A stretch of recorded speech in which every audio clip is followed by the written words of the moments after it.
एक बार सब लोग मेरे साथ नारा लगाओ, भारत माता की, भारत माता की, वंदे वंदे। आज सर्वप्रथम राष्ट्रपिता महात्मा गांधी जी के चरणों में प्रणाम करता हूं। संविधान के रचयिता डॉक्टर बाबा साहब आंबेडकर के चरणों में प्रणाम करता हूं।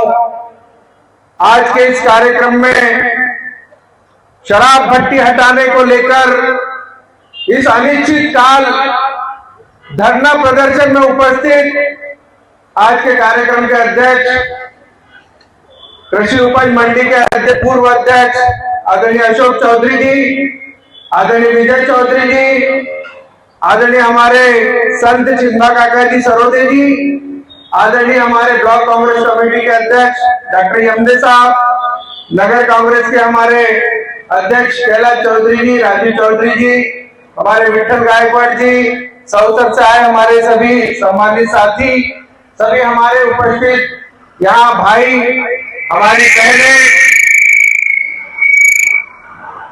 सभी यहाँ उपस्थित, जहां तक मेरी आवाज जिन भाइयों को बहनों के कानों तक जा रही, वो तमाम जनता को मैं सादर प्रणाम करता हूं, वंदन करता हूं, नमन करता हूं।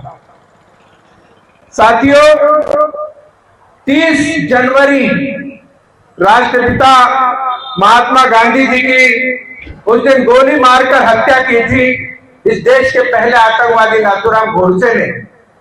उस दिन हमने एक दिन का यहां धरना दिया और धरने में कहा था कि यहां की भट्टी हटना चाहिए। उस समय ठेकेदार कोई और था, 1 अप्रैल से कोई और ठेकेदार बन गया। ठेकेदार का कोई विषय नहीं है, विषय है शराब भट्टी हटाने। इस बस स्टैंड से शराब की भट्टी दूर जानी चाहिए, यह हमने संकल्प लिया था। आज एक LIB वाले कोई अधिकारी हमारे कैलाश चौधरी जी से बोल रहे थे कि एक दिन का धरना है क्या, परमिशन ली क्या आपने, SDM ने अनुमति दी क्या? मैं पुलिस के अधिकारियों से पूछना चाहता हूं कि अज्जू ठाकुर शराब माफिया गांव गांव में शराब बेचता है, इसको परमिशन दी क्या आपने? बताओ, गलत तो नहीं बोल रहा हूं? ये अज्जू ठाकुर गांव गांव में, गली गली में, कूचे कूचे में शराब बेचता है। इससे पूछो पहले पुलिस वाले जाकर कि तुझे किसने अनुमति दी शराब बेचने की। इसका पूछने का अधिकार यहाँ के पुलिस को नहीं है। पुलिस इस बात से सजग रहे कि हम लोगों ने चूड़ियां पहनकर नहीं रखी। हम स्वतंत्रता संग्राम सेनानियों की औलाद है। हम गांधी की संतान है, नेहरू की संतान है, लाल बहादुर शास्त्री की संतान है।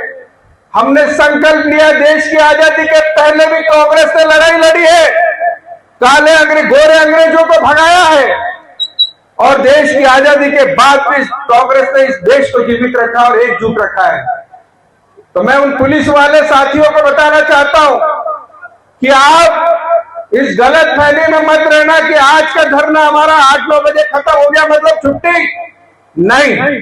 ये धरना लगातार चलेगा और ये धरना वो विकराल रूप लेगा जहां पर आज हम सब लोग संकल्पित भावना से बैठे हैं। एक जिला आबकारी अधिकारी वैद्य मेरे से 3-4 दिन पहले बोल रहे, मैंने कहा साहब शराब भट्टी हट रही कि नहीं? बोले विधायक जी शराब भट्टी तो 30 साल से वहीं पे है। तो बोले उसमें आज तकलीफ क्या हो रही? मैं कहा 30 साल पहले का पीपला नारायण वार और आज का पीपला नारायण वार, 30 साल पहले ग्राम पंचायत हुआ करती थी और आज ये नगर पंचायत और यहाँ की जनसंख्या 15,000 है। ये बस स्टैंड अब पीपला के बीचों बीच आ गया। उस तरफ भी बस्ती सारा घना एरिया हो गया। इस बस स्टैंड से कम रोज 5 से 7 हजार लोग आवागमन करते, चाहे वो बस के माध्यम से हो, कार के माध्यम से हो, 2 पहिया वाहन के माध्यम से हो, पैदल हो। हर कोई व्यक्ति, हर कोई, हमारी माताएं, बहनें, हमारी बेटियां कॉलेज में, स्कूल में पढ़ने जाती है, कोचिंग क्लास पढ़ने जाती है, कोई नौकरी करने जाती है, और यहाँ पर इस शराब की दुकान के सामने माताओं को शर्मिंदगी आती है, उनको शर्मिंदा होना पड़ता है। यहाँ पर कोई शराब पी करके कोई आता है, 2 4 5 लोग आपस में लड़ते हैं, झगड़ा करते हैं और गाली बकते हैं, गंदे गंदे शब्दों का प्रयोग करता है, तो वो माता और बहनों के कानों तक जाती है। तो शर्म करो अर्जू ठाकुर, तुम्हें दादाजी धुने वाली भी माफ नहीं करे। मैं इसलिए कहना चाह रहा हूं कि अर्जू ठाकुर दादाजी धुने वाली का भक्त है और ऐसा पाप घिनौना कर रहा है, ऐसा गंदा धंधा कर रहा है कि जो दादाजी धुनी वाले के पास, मुझे तो अभी कल किसी ने बताया, मैंने कहा ये तो दादाजी धुनी वाले में कोई ट्रस्टी वस्ती भी है शायद खंडवा में, और मुझे कल किसी ने बताया कि ये दादाजी धुनी वाले के लोगों ने, वहां के ट्रस्ट कमेटी ने इसको वहां से हटा दिया। मैं कहा क्यों? तो बोले, उन्होंने कहा दारू का धंधा करता है, ये आदमी हमारे ट्रस्ट में नहीं रहेगा। सब लोग तालियां बजाओ एक बार दादाजी धुनी वाले के लिए, तालियां बजाओ कि उन्होंने ऐसे बेईमान और ऐसे माफिया को अपने कमेटी से हटा दिया। साथियों, ये संतों की भूमि है, यहां पर सूर्यकांत डोंगरे महाराज का जन्म हुआ, जो महान संत हुए, हमारे पंढरपुर तक उनका नाम है, पूरे देश में नाम है। आधा किलोमीटर नहीं जाएंगे तो यहाँ का सुप्रसिद्ध मठ मंदिर माता रानी का, जो कम से कम 500 वर्ष पुराना है। हमारा मेहरा खापा में टेकड़ी दादाजी दरबार, जहाँ हजारों लोगों की श्रद्धाएं जुड़ी है। यहाँ पे गांगतवाड़ा, भानाबाकोड़ा, पंडरी, मेरा खापा, सारे आसपास के गांव में सब लोग जो है धार्मिक प्रवृत्ति के लोग हैं। और ऐसे मामले में थोड़ी दूर आप चले जाओ, हमारा घोघरा तीर्थ स्थान, जहां पर गंगा यमुना का संगम है। इस गंगा माँ के पवित्र तट पर घोघरा जो पावन तीर्थ स्थान कहलाता है, अधिक मास में हजारों लोगों की यात्राएं लगती है। ऊपर चढ़ जाओ टेकरी पे, संत महाराज हमारे नित्यानंद स्वामी जी का मंदिर, जिन्होंने तपस्या की, जिन्होंने सेवा की, इतना बड़ा भव्य दिव्य मंदिर।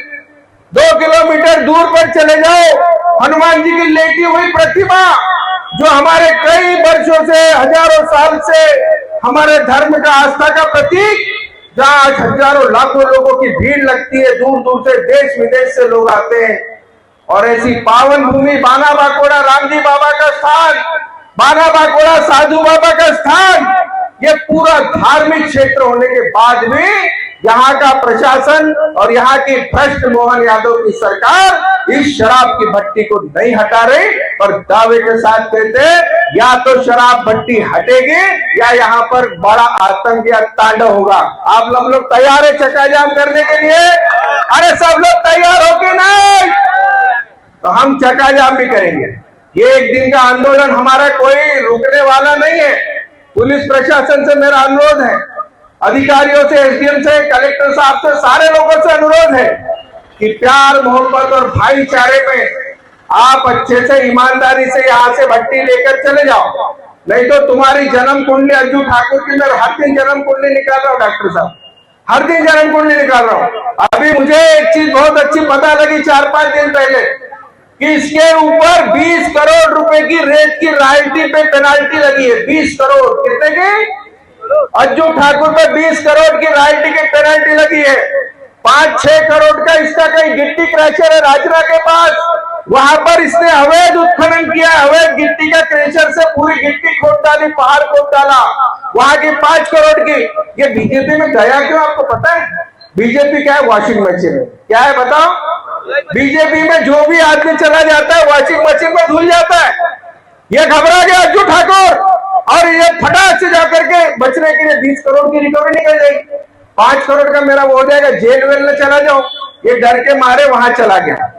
पर मोहन यादव जी, आप जी ने कभी अर्जू ठाकुर को सिर पे नहीं बिठाया। गलत तो नहीं बोलो डॉक्टर साहब? अर्जू ठाकुर को अपनी जगह दिखाई कमलनाथ जी ने कि तू नीचे रह रे, ऊपर नहीं चढ़ना मंच पे, तेरी औकात वहीं पे, तू शराब माफिया है। कमलनाथ जी ने कभी इसको सर पे नहीं चढ़ाया। पर मोहन यादव जी छिंदवाड़ा आए और भाजपा में शामिल करा लिए उनको, और वहां से नाम से भाषण में बोलते हैं, बोलूंगा अर्जू भैया, अरे शराब माफिया का नाम लूट लेते हो। अरे मोहन यादव जी, आप शराब माफिया का नाम लेकर अपने आप पार्टी को आप गंदा कर रहे हो। आप ऐसे लोगों को साथ में रखकर आपकी पार्टी को कलंकित कर रहे हो। सोचो, इस प्रकार के व्यक्ति के खिलाफ हम लामबंद हुए और होकर रहेंगे। ये क्या कहता है? अभी आक्रोश रैली निकाली थी चौधरी जी, भाजपा के लोगों ने। इसने मेरे खिलाफ भाषण में बोला, इसको कॉलर टाइट करनी थी भाजपा के नेताओं के ऊपर। क्या भाई देखो, मैं कितना बड़ा आदमी विजय चौरे के खिलाफ बोल रहा हूं। अरे वो भाजपा के नेता भी जानते कि तू कांग्रेस का और कमलनाथ करे जिसके टुकड़े पे पला, तो भाजपा का भी क्या होगा, वो ये भी जानते हैं। लेकिन तूने अपनी कॉलर टाइट करने के लिए विजय चौरे को गाली दे दी, विजय चौरे को उल्टा सीधा बोल दिया। क्या बोला विजय चौरे को पता है आप सबको? पीपला वालों को मैं बताना चाहता हूं, यह अज्जू ठाकुर शराब माफिया ने मुझे भाषण में कहा कि रेवनाथ चौरे जी ऊपर से देख रहे होंगे और कह रहे होंगे कि मैंने कैसी औलाद पैदा की। मैं बताना चाहता हूं अज्जू ठाकुर तुझे कि मेरे पिता रेवनाथ चौरे जी ऊपर से देख रहे होंगे और खुश हो रहे होंगे कि मेरा बेटा शराब माफिया के खिलाफ लड़ाई लड़ रहा है, मेरा बेटा रेप माफियों के खिलाफ, मेरा बेटा सट्टे वालों के खिलाफ लड़ाई लड़ रहा है, मेरा बेटा किसानों की लड़ता है, मेरा बेटा मजदूरों की लड़ाई लड़ता है। रात में कोई घटना हो जाए तो 2 बजे विजय चौरे फोन उठाता है, किसी के संघर्ष की लड़ाई लड़ता है, किसानों की आवाज उठाता है। कपास का भाव नहीं मिलता तो विजय चौरे पूरी कांग्रेस आवाज उठाती है। ये देखकर मेरे पिता रेवनाथ चौरे खुश हो रहे होंगे और बेईमान और चोरों को मैं उखाड़ कर फेंकने का संकल्प लेता हूं। आज हम सब लोगों को संकल्प लेना है कि शराब भट्टी को तो हटा के रखेंगे ही। अभी डॉक्टर साहब ने कि हम लोग शाम के समय पूरे नगर में भ्रमण करेंगे और सब लोगों से आह्वान करेंगे। चक्का जाम की तारीख भी हम 5-7 दिन में तय करने वाले हैं। हमारा ये धरना लगातार चलेगा। हम एक बड़ा चक्का जाम जिसमें 5,000 10,000 लोग इस सड़क पर। मैं आज इस मंच से मेरे साथियों को, यहाँ जितने पंडाल में बैठे या नहीं बैठे, जहां तक मेरी आवाज जा रही, उनको मैं इतना बताना चाहता हूं कि जिस प्रकार से हमने और कांग्रेस पार्टी ने आपके किसानों की लड़ाई लड़ी 4 महीना पहले, हमने आपके गांव में घर घर में जाकर के आपको जगाया और आंदोलन किया। जब 6,000 और 6,500 रुपए कपास का भाव था, आपने हमने सबने मिलकर संघर्ष किया और लड़ाई लड़ी। और जब 6,000 8,000 लोगों का सड़कों पर किसानों का हुजूम पलटा तो सारे प्रशासन की नींद उड़ गई। और हमारे आंदोलन से, हमारे जन जागरण से, हमारे कांग्रेस के कार्यकर्ताओं से जब ये आवाज कई गांव-गांव तक हमने लोगों को जगाने का काम किया, किसानों को जगाने का काम किया, तो 6,000 और 6,500 का भाव था और आंदोलन करने के बाद 8,000 तक भाव गया कि नहीं आगे नहीं। हमारी आपकी लड़ाई लड़ी तो 8,000 रुपए कुंटल कपास किया कि नहीं। तो ये झुकती है दुनिया, क्या होता है झुकाने वाला? अरे बोलो, झुकती है दुनिया झुकाने वाला चाहिए कि नहीं? तो आप सब लोग झुकाने वाले हो, आप सब लोग ताकत हो। आप बिल्कुल निश्चिंत, घबराना मत कि ये शराब भट्टी के खिलाफ आंदोलन अगर हम कर रहे हैं तो या तो करो या मरो का नारा। गांधी जी ने कहा था जब देश आजाद करने के पहले कि अंग्रेजों को भगाना है तो करो या मरो। तो अब हम इसके बाद हमारी मुहिम गांव-गांव में जाएगी। गांगतवाड़ा, बाना बाकोड़ा, रिधोरा, घोगरी खपा, कोपरावाड़ी, मेरा कपा, चिंतेवानी, सारे ये जितने भी 14-15 बूथ और पीपला के 8 बूथ, ये हमारा एक मिशन चलेगा। और हम सब लोगों को उस दिन चक्का जाम जिस दिन रहेगा सारे लोगों को बुलाएंगे और चक्का जाम तो हटेगा ही नहीं, चाहे 2 दिन हो 4 दिन हो। बच्चू कडू जी को सुना था आपने चक्का जाम किया था कि नहीं? बच्चू कडू जी ने महाराष्ट्र में चक्का जाम किया था किसानों के कर्ज माफी के लिए। तो जिस प्रकार से 2 दिन 3 दिन तक के बच्चू कडू जी ने आंदोलन किया, चक्का जाम किया, पूरे नेशनल हाईवे जाम कर दिए, वो परिस्थिति हम यहाँ बनाएंगे। बोलो बनाओगे कि नहीं? अरे बोलो चक्का जाम में बनाओगे कि नहीं? तो ये पूरी ताकत के साथ। और अगर सबसे पहले पुलिस वालों को मैं बताना चाहता हूं, अधिकारियों को, सबसे पहले लाठी अगर खाएगा तो विजय चौरे खाएगा। सबसे पहले गोली किसी पे चलेगी तो विजय चौरे पे चलेगी। इस बात का संकल्प लेकर के मैं बताना चाहता हूं कि हमने पहली राजनीति को पैसा कमाने की मशीन नहीं बनाया, हमने कभी राजनीति को व्यापार नहीं बनाया। पर ये अज्जू ठाकुर, ये जिला भारतीय जनता पार्टी का उपाध्यक्ष है। अरे भैया, या तो नेतागिरी कर ले नहीं तो धंधा कर ले। गलत तो नहीं बोल रहा हूं? या तो नेतागिरी कर ले नहीं तो अपने धंधा कर ले। ये धंधा बचाने के लिए नेतागिरी में आते हैं और ये सारे पाखंड और ये सारे नाटक करते हैं। एक और इसका सफेद झूठ मैं बताता हूं आपको। पूरे सौसर के ठेके इसने लिए, केवल एक दो दुकान छोड़कर। सौसर के दुकान का ठेका 31 मार्च तक किसी को नहीं ले दिया इस अज्जू ठाकुर ने, किसी को नहीं। पूरा प्रेशर बनाया बीजेपी के नेताओं के माध्यम से, मोहन यादव से लेकर, और ये ठेका किसी को नहीं लेने दिया। फिर ठेका जब नहीं होता तो फिर कौन चलाता है? सरकार चलाती। कौन चलाता है?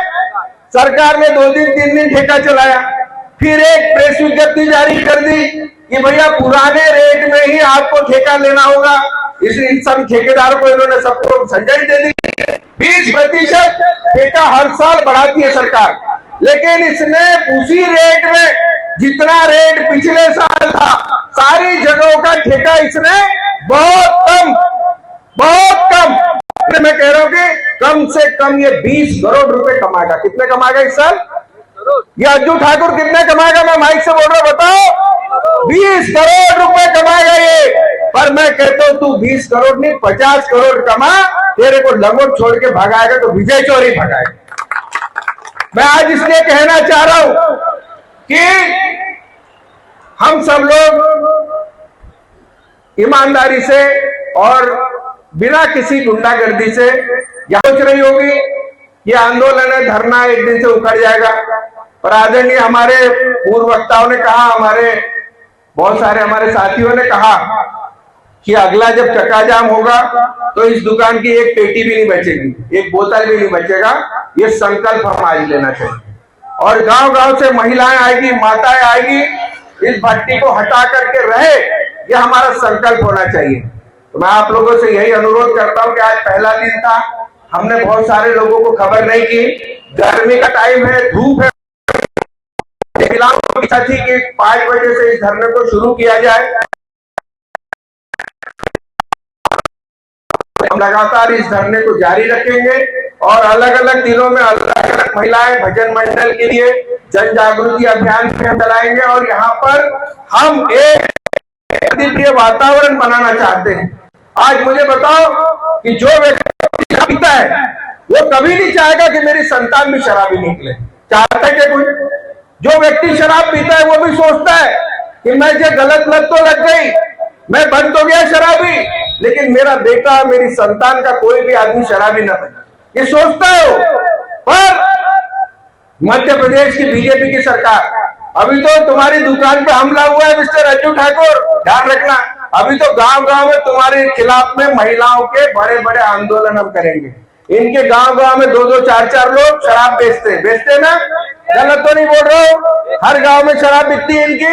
अरे तुम इस दुकान के भरोसे तो जिंदा ही नहीं रह सकते। जब तक तुम गांव गांव में शराब नहीं बेचोगे तुम्हारा धंधा मर जाएगा, आत्महत्या कर लोगे तुम। तो ये तुम गांव गांव में शराब बेचते हो, हर जगह तुम्हारी शराब जा रही है। एक गांव में 3-3, 4-4 लोग शराब बेच रहे, लोगों की जिंदगियां बर्बाद कर रहे हो। पर अब इसके बाद तुम्हारा अभियान ये हमारा चलेगा कि गांव गांव में हम महिलाओं के ग्रुप बनाएंगे। गांव गांव में हम महिलाओं के माध्यम से तुम्हारे घर के जहां जहां पेटियां बिक रही है वो पेटियां फिरवाएंगे सड़क पर और एक मुहिम चलाएंगे कि शराब नशा बंदी हो, नशा मुक्त हो हमारा क्षेत्र। ये संकल्प हम लेंगे। इसलिए प्यार से कह रहे हैं अज्जू ठाकुर जी, आप समझदार हो। आगे आपके लिए कुछ बोलना मैं बोलना नहीं चाहता आपके बारे में, पर मुझे भी आता है, मैं भी आपके पिता के खिलाफ बोल सकता हूँ। आपने मेरे पिता का नाम लेकर के बहुत बड़ा अपमान किया है। आपने मेरे पिता का नाम लेकर के कहा कि रेवनाथ चौरे जी ऊपर से देख रहे होंगे तो पूछते होंगे औलाद कैसे पैदा की। अरे जिस पिता को मेरे 40 साल मरने को हो गए उनका नाम लेते हुए तुम्हें शर्म आनी चाहिए अज्जू ठाकुर। अरे जिसको लोग मसीहा के रूप में पूछते हैं, जिसकी लोग पूजा करते हैं, घरों में फोटो है रेवनाथ चौरे जी की। गांव गांव में उन्होंने पानी की टंकी, अस्पताल, 5000 लोगों को रोजगार दिया, सरकारी नौकरियां दी, मसीहा बन गए। इस क्षेत्र के लिए, जिले के लिए उन्होंने बलिदान दिया। 47 साल की अल्पायु में वो मर गए। हम छोटे छोटे थे, मेरा छोटा भाई तो 8 साल का था, और जब पिता मर गए तो उनकी 13वीं के लिए हमारे पास पैसे नहीं थे। तो शर्मिंदा करता है। अरे तूने विजय चौरे को शर्मिंदा नहीं किया, तूने हजारों लाखों लोगों का अपमान किया है रेवनाथ जी का नाम लेकर। तूने हजारों लाखों लोगों की भावनाओं को दुखाया है। तूने हजारों लाखों लोगों के सीने पे घाव किया है। वो रेवनाथ चौरे जी जिसको लेकर के आज बीजेपी के लोग भी सम्मान करते हैं। जब मैं मुख्यमंत्री से मिलता हूँ, जब मैं नरेंद्र तोमर जी से मिलता हूँ और बताता हूँ, पूछते मुझे तुम रेवनाथ चौरे जी के बेटे हो क्या? मैंने कहा हाँ मैं रेवनाथ चौरे जी का बेटा हूँ। वो भी मुझे गले लगाते हैं। अरे भाजपा के लोग रेवनाथ चौरे जी को पूछते हैं, और तेरे जैसा अज्जू ठाकुर शराब माफिया इस प्रकार की गंदे शब्दों के वापर अगर मेरे पिता के लिए करेगा तो मैं नहीं, क्षेत्र की जनता तुझे लंगोट छोड़कर पकड़ेगी। मैं इसलिए कहना चाहता हूं कि हम किसी से डरने वाले नहीं। कोई 2 नंबर के धंधे के विजय चौरे के भैया, अरे बोलो है क्या? कोई रेत सट्टा जुआ शराब है क्या? कांग्रेस के जितने लोग यहाँ बैठे किसी के गलत काम है क्या? कोई 2 नंबर के धंधे करता है क्या? फिर डरने का क्या अपने को? अरे अपने को डरना है कि नहीं डरना है? नहीं डरना है। तो राहुल गांधी जी कहते हैं कि डरो मत। जो लोग चोर होते हैं वो कभी भी आपसे डरेंगे, और जो ईमानदार होता है उससे ये चोर और गुंडे भी डरते हैं। इसलिए मैं कहना चाहता हूं कोई डरने की जरूरत नहीं, कोई कल की चिंता नहीं है, ना टिकट की चिंता है, ना हार जीत की चिंता है। हमारे लोगों ने, कांग्रेस के लोगों ने समर्पण की बात करी है, हमेशा लोगों की जनसेवा की बात करी है। हमेशा लोगों के लिए रात को 2 बजे 3 बजे खड़े रहते हैं। फैक्ट्री में कोई मरीज मर जाए, फैक्ट्री में कोई मजदूर मर जाता है तो उसके लिए रात को 2-2 3-3 बजे तक विजय चौरे अपने कार्यकर्ताओं के साथ फैक्ट्री गेट के सामने खड़ा रहता है। कड़ाके की ठंडी में 5 डिग्री तापमान में उसको 15 लाख और 20 लाख का मुआवजा दिलाते हैं। ये काम कांग्रेस के लोग करते हैं, और भाजपा में अगर दम हो तो बताओ। डॉक्टर साहब ने कहा अरे तुम्हारी सरकार, तुम्हारी बीजेपी का मुख्यमंत्री, दिल्ली में मोदी की सरकार, ट्रिपल इंजन की बंटी साहू जी की सरकार, तुम्हारा राज, और फिर शराब भट्टी हटाने की बात करते हो तो कांग्रेस से हटाना चाहिए। विधायक क्या कर रहा है? अरे विधायक तो लड़ाई लड़ रहा है, कांग्रेस लड़ाई लड़ रही है। पर मैं पूछना चाहता हूं कि क्या तुम्हारी नैतिक जिम्मेदारी नहीं है? क्या भाजपा के लोगों का काम नहीं है कि ये शराब भट्टी यहाँ पे यहाँ से गुजरती है, ये सामाजिक बुराई को यहाँ से हटना चाहिए? क्या भाजपा की नैतिक जिम्मेदारी नहीं है? आज हर आदमी बीजेपी के राज में तंग है कि नहीं गायकवाड़ जी? हर आदमी, किसान परेशान, गेहूं तुल नहीं रहा है। अभी खाद की किल्लत देखना, बहुत बुरी आने वाली है। खाद नहीं मिल रहा है, एक एक बोरी के लिए भटकना पड़ रहा है, एक बोरी खाद नहीं मिलने वाला है। और ये टोकन, कभी सर्वर डाउन, कभी तुम्हारा पोर्टल बंद, धक्के खा रहे, चक्कर लगा रहे। गलत तो नहीं बोल रहा हूं? किसान चक्कर लगा रहा है कि नहीं लगा रहा है? तो ये भाजपा के नेता आते हैं, इनसे सवाल पूछना चाहिए कि नहीं? तो ये जितने बीजेपी के नेता है, इनको कोई लेना देना नहीं जनता से, कोई लेना देना नहीं है सरकार से, इनको आम लोगों से। आज गैस सिलेंडर के लिए कितने तंग हो रहे कि नहीं? सिलेंडर मिल रहा है क्या? पेट्रोल डीजल मिलता है क्या? 1-2 पंप, 4 पंप बंद है, एक पंप बड़े मुश्किल से खुलता है, वहां जाना पड़ता है कि नहीं? आज पेट्रोल क्या भाव हो गया बताओ मुझे? अभी 116 हुआ है, 8 रुपए बढ़े 4 दिन में। कितने दिन में? अभी 25 रुपए और मोदी जी बढ़ाने वाले। गैस पर सिलेंडर, बेरोजगार दर दर भटक रहा है। नीट का पेपर लीक हो गया, आज बच्चों का अरमान था कि डॉक्टर बने। आज हमारे माता पिता की इच्छा थी कि हमारा बेटा डॉक्टर बने, हमारा बेटा पढ़ लिख करके अच्छा इंसान बने, लेकिन 22 लाख नौजवानों की हत्या अगर करने का पाप किसी ने किया तो यह मोदी सरकार ने किया। इसलिए मैं कहना चाहता हूं कि सरकार को परखो, ये सरकार को आप पहचानो। ये केवल राजनीति करेंगे, ये केवल अपनी बात कहेंगे, लेकिन कार्यकर्ता इनके जो है भाजपा के, इनके नेता, इनको जनता से कोई सरोकार नहीं। बहुत लंबा समय हो गया, कल भी और इनके पटाखे फोड़ना है।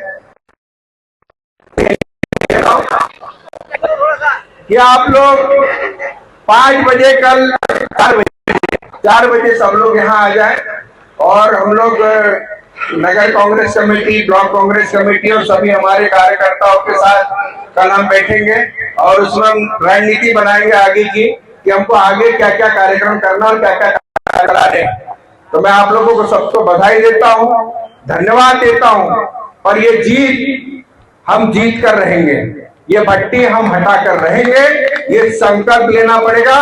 और मैं मानता हूं कि ये इतने बड़े कोई बहुत बड़े गुंडे नहीं है, ये इतने बड़े बहुत बड़े कोई तिस्मार खान नहीं है कि भाई ये भट्टी नहीं हटाएगी, हटाएगी। इनको हटाना पड़ेगा, इनका दादा भट्टी हटाएगा। आप चिंता मत करना, अभी इनकी बहुत जन्म कुंडली धीरे धीरे खोल रहा हूं और विधानसभा में प्रश्न भी लगाऊंगा अर्जुन ठाकुर तेरे खिलाफ और पूछूंगा सरकार से कि इसके ऊपर 20 करोड़ की रॉयल्टी लगी है, पेनल्टी लगी है रेत की, जब रेत में काम करता था ये। इसके ऊपर 5 करोड़ का गिट्टी क्रेशर की पेनल्टी लगी है। मैं कलेक्टर से भी पूछूंगा कि इसकी रिकवरी वसूल क्यों नहीं की और इसको विधानसभा में भी खींचूंगा, सवाल पूछूंगा, इसका पर्दाफाश करूंगा, इसके पूरे काले चिट्ठे में पर्दाफाश करूंगा। इसकी रामाकोना में जो दुकान है डॉक्टर साहब, रामाकोना की नियम की दुकान है कि नेशनल हाईवे से 100 मीटर के बाहर होनी चाहिए। इसकी रामाकोना की दुकान केवल 60-70 मीटर के अंदर है। मैंने कमिश्नर को पत्र लिखा, कल अधिकारी आए थे परसों, मैं कहा तुम गलत लिखना मत, बेरडी में भी कोई दूसरा ठेकेदार है, वो सरकारी दुकान, वहां की दुकान पीडब्ल्यूडी की जमीन पर चल रही, चाहे वो बेरडी का ठेकेदार हो या पीपला का हो। हमको किसी से कोई दोस्ती निभाना नहीं है, हम जो तुम्हारे साथ सलूक करेंगे वो बेरडी वाले के भी साथ सलूक करेंगे। तो हम सब लड़ाई लड़ेंगे। सबको मैं एक बार हमारे कार्यकर्ताओं को धन्यवाद देता हूं कि आप सबने यहाँ समय निकाल करके आए और कल फिर से हमारी मुहिम लगातार अनिश्चित काल ये कार्यक्रम चलता रहेगा। और मैं भी देखता हूं कि किस अधिकारी के बाहों में दम है कि वो हमारा कल टेंट उखाड़ के देते हैं। मैं भी देखता हूं कि तुम्हारे बाजुओं में कितनी ताकत है। कल हम भी देखेंगे, कल हम डंडे भी खाएंगे, लाठी भी खाएंगे और जेल भी जाएंगे, पर इस पंडाल को अगर किसी ने हाथ लगा कर देखा तो ईंट से ही बजा करके रखेंगे। गलत तो नहीं कह रहा हूं?